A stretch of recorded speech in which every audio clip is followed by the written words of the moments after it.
Асқазан ішек жолдарының аурулары. Асқазан, ішек, өңеш, бауыр, өт, ұйқы безі сияқты ас қорыту жүйесінің мүшелерінде пайда болатын түрлі қабыну. Жара, инфекция, жұмыс бұзылыстары. Бұл аурулар ас қорытуды нашарлатып, ауырсыну, күйдіру, лоқсу, іштің өтуі немесе қатуы сияқты белгілермен көрінеді.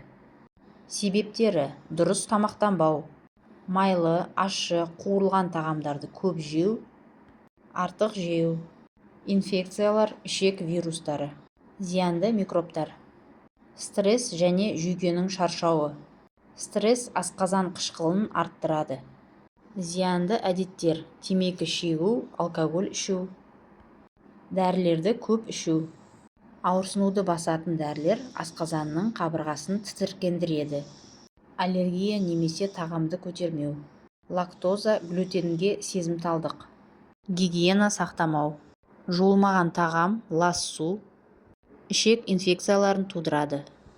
Алдын алу жолдары: дұрыс тамақтану, күнделікті уақытылы жеу, қуырылған, майлы, өте ащы тағамдарды азайту, көкөніс, жеміс тағамдарын көбейту.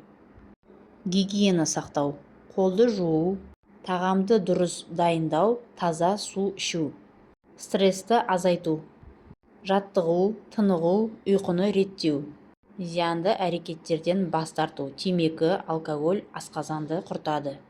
Дәрілерді дәрігердің нұсқауымен ғана қолдану. Инфекциядан сақтану, көшедегі тағамдардан аулақ болу. Белгілері байқалса, дәрігерге барып ерте қаралу. Денсаулықтарыңызды сақтап, өзіңізді күтіп жүріңіз. Дұрыс тамақтанып, салауатты өмір салтын ұстаңыздар. Сау болыңыздар.